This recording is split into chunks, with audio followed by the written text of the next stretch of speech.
근데 딱 보기에는 많이 다르지 않아 보이죠? 이 차이점은요, 바로 그러면 이렇게 빈 공간이 생기게 되고 마우스를 갖다 대면은 해서 저만 쓰는 스티커를 만들어 놓고요. 이걸 여기다 삽입을 해놓고 안녕하세요, 노마드 윤입니다. 제 채널 구독자분들 중에 네이버 블로그 운영하시는 분들이 꽤 많은 걸로 알고 있는데요.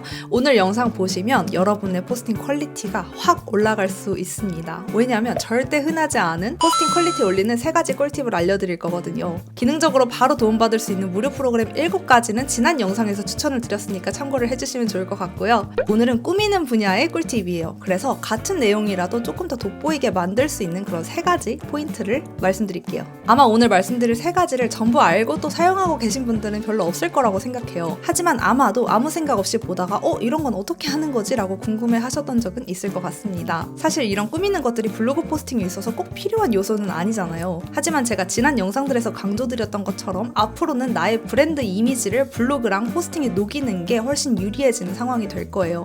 그렇다고 한다면 오늘 말씀드릴 것들이 그 포인트가 될 수 있겠죠. 네, 쓸데없는 말 없이 그냥 바로 화면으로 보여드리겠습니다. 사실 깔끔하게 만드는 꿀팁들, 기본적인 것들은 다들 알고 계시겠죠. 일단 제가 작성한 글로 예시를 보여드릴게요. 그래서 저는 이렇게 소제목을 인용구로 나눴고요. 이건 진짜 많은 분들이 하고 계시죠.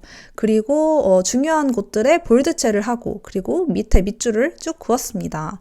저는 이 정도만 사실 꾸며도 나쁘지 않다고는 생각해요. 하지만 여기서 좀 더 나만의 돋보이는 그런 포스팅을 하고 싶다라고 하시는 분들께 도움이 될 만한 꿀팁들이고요. 첫 번째, 이 밑줄을 그을 때 일반적으로 이렇게 긋는 건 다들 알고 계실 거예요. 근데 이렇게 본문에 그릴 땐 괜찮은데 소제목에 쓰기엔 조금 그런데? 라고 생각하시는 분들은 이렇게 밑줄을 한번 그어보셔도 좋습니다. 이거랑 이거 차이점 뭔지 알고 계신가요? 얘도 보시면 배경에 색깔이 들어가 있죠. 근데 폰트가 얘는 19고 얘는 24입니다. 근데 딱 보기에는 많이 다르지 않아 보이죠? 이 차이점은요, 바로 요 첨자입니다.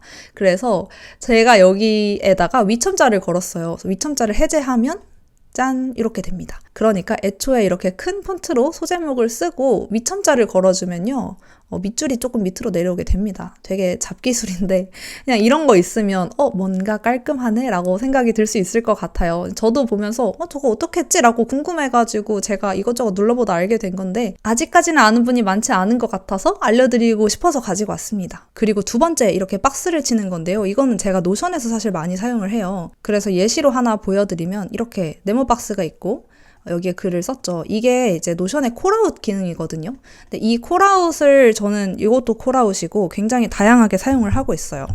당연히 네이버 블로그에는 콜아웃이 없습니다. 하지만 비슷하게 이렇게 활용을 할 수 있고요. 이거는 어떤 걸 썼냐면 바로 이 표를 활용했습니다. 그래서 표를 만든 다음에 한 칸만 남기고 다 지운 거예요. 그러면 이렇게 진짜 콜아웃같이 네모박스가 쳐지게 되는데요. 아예 표 만드는 것부터 보여드릴게요. 표를 추가하면 이렇게 표가 생기게 되죠. 그래서 이렇게 2칸 삭제, 이렇게 2칸도 삭제하고 테두리를 없앱니다. 그러면 이렇게 빈 공간이 생기게 되고 마우스를 갖다 대면은 표 영역이 보여요. 이걸 눌러서 여기에 채우기를 합니다. 그래서 내가 원하는 배경색을 채울 수가 있어요. 내 블로그의 아이덴티티 색깔을 써도 괜찮고요. 그래서 이렇게 강조를 할 색깔을 누르고 이 배경색이 진한 경우에는 글자색이 흰색이었을 때 좀 더 강조 느낌이 있거든요. 그래서 볼드까지 같이 해서 글씨를 써주면 좋습니다. 노마드윤 유튜브 많이 봐주세요.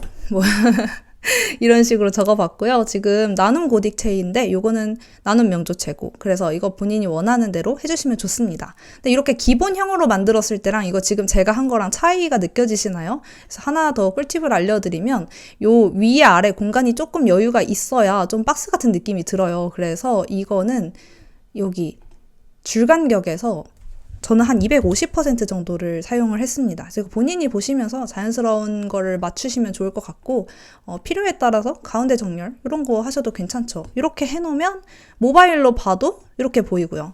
그리고 PC로 봐도 이렇게 보이고요. 그래서 나쁘지 않은 이런 네모 박스를 만들 수가 있습니다. 그래서 예를 들어서 내가 어떤 포스팅을 작성을 하는데 뭔가 강조를 하고 싶은 말들을 계속 중간에 한 문장씩 넣는다 라든지 그럴 때는 이런 양식들을 그냥 하나 만들어가지고 템플릿으로 저장한 다음에 그 다음에 계속 반복적으로 사용하시면 좋고요. 제가 템플릿 저장하는 거는 아마 다들 알고 계시겠지만 혹시 모르니까 이따가 마지막에 한 번에 알려드릴게요.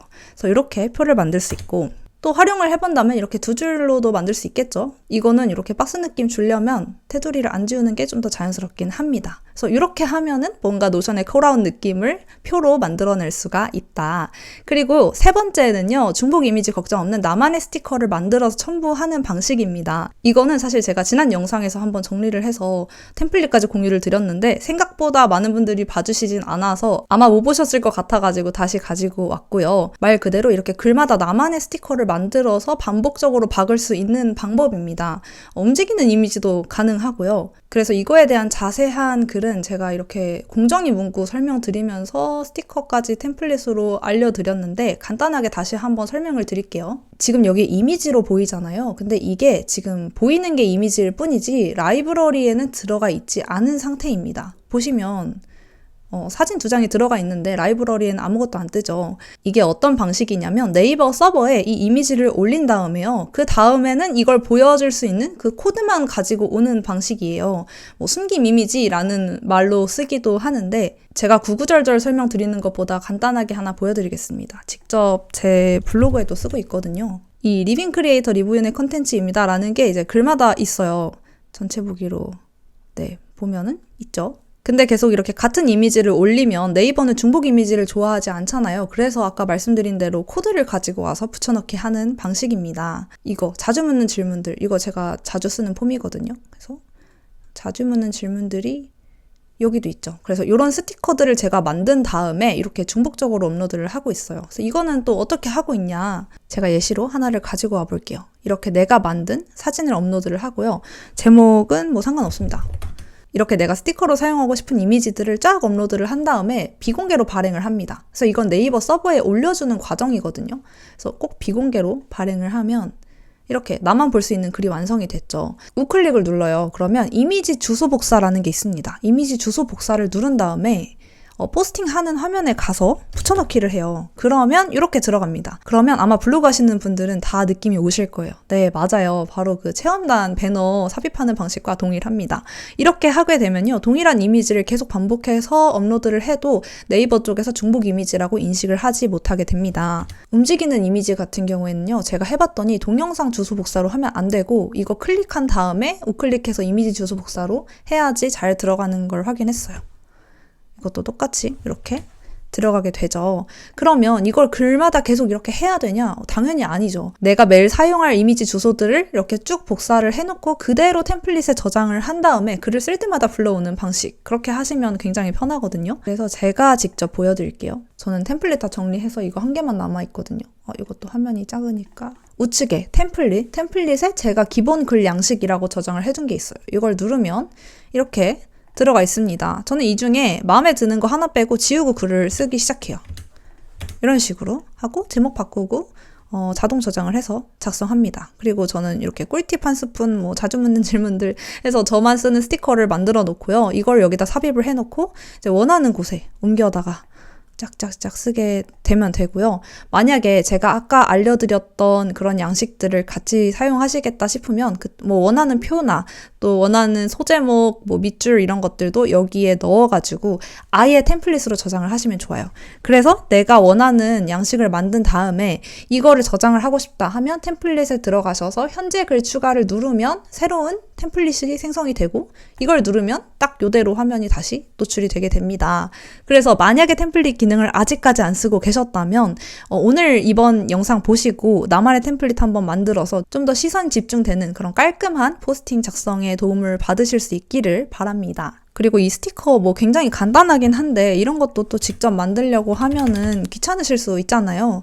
그래서 제가 템플릿으로 캔바로 만들어가지고 그때 공유를 드렸어요. 다들 무료로 하실 것 같아가지고 유료 이미지 아예 안 쓰고 이제 무료로만 예시를 만들어 봤습니다. 물론 이건 굉장히 단순한 버전이라서 그냥 본인이 여기다 원하는 그런 이미지 넣고 또 이런 폰트 바꾸고 글씨 바꾸고 해가지고 자유롭게 사용을 하시면 되고요. 그리고 보시면 이렇게 캔바 자체에서도 무료 스티커 괜찮은 것들 많이 주거든요. 그래서 한번 활용해 보셔도 좋을 것 같아요. 이 크기 같은 경우는 제가 포스팅에서 적절하게 보이는 크기로 세팅을 해놨는데요. 이런 움직이는 것들 같은 경우는 공유 눌러서 다운로드해서 GIF로 다운을 받아주셔야 합니다. 그래서 페이지 같은 경우는 이제 움직이는 것들 따로 체크를 한 다음에 GIF로 받고 나머지 사진들은 JPG나 PNG로 받아가지고 업로드를 해주시면 되고요. 이거 관련해서는 제가 지난 영상에서도 소개를 해드렸으니까 그것도 참고해보시면 좋을 것 같습니다. 그리고 간혹 이렇게 해서 이미지 삽입하는 게 뭐 블로그에 문제가 되지 않을까요? 라고 물어보시는 분들도 계신데요. 물론 모든 이미지를 다 그렇게 채우면 문제가 될 수 있습니다. 그리고 분야에 따라서 또 문제가 되는 분야들이 있어요. 근데 우리가 일상적으로 글을 쓰면서 이렇게 한두 개 정도 삽입을 하는 거는 전혀 문제가 없고요. 그러니까 지금까지 문제가 생긴 적이 없었고, 그리고 이 원리 자체가 이 이미지를 네이버 서버에 올리는 게 아니라 한 번 올린 이미지를 계속 가지고 와서 보여주는 방식이기 때문에 네이버에서 이걸 찾아내서 제재를 한다라는 것도 조금 어불성설이긴 합니다. 그리고 우리 체험단에 배너 계속 달잖아요. 여기 어디 체험단으로부터 제공받은 음식입니다. 이렇게 많이 다는데 그것도 문제가 되어야 되겠죠? 이게 문제가 된다면. 그러니까 저도 아무 문제 없이 사용하고 있고 인플루언서 분들 이렇게 배지 다는 거 그런 것도 다 동일한 거죠. 아니면은 기자분들 여기에 명함 다는 거 그런 것도 다 역시 동일하고요. 그러니까 이거를 다르게 생각해 보시면 계속 나는 같은 사진을 올려야 되는데 그거를 중복 이미지 걱정 없이 쓰려면 어떻게 해야 될까에 대한 해답이 될 수도 있을 것 같습니다. 네, 여기까지 아마 어디서 쉽게 듣지 못했을 아는 사람들만 열심히 쓰고 있었던 네이버 블로그 꾸미는 꿀팁 3가지를 소개해드렸습니다. 네이버 블로그는 다른 블로그와 다르게 HTML이나 CSS 코드를 직접 수정할 수가 없기 때문에 꾸미는데 한계가 있는데요. 그러다 보니까 뭔가 나만의 글에 차별화 요소를 넣기가 굉장히 어려워요. 그래서 오늘 알려드린 것들 참고해서 내가 좀 더 돋보이는, 그래서 사람들의 시선을 확 사로잡을 수 있는 나만의 템플릿을 한번 만들어 보시면 좋을 것 같습니다. 오늘 영상도 도움이 되셨다면 좋아요, 구독도 좋지만 댓글을 항상 사랑합니다. 네, 다음 영상에서 또 뵐게요. 감사합니다.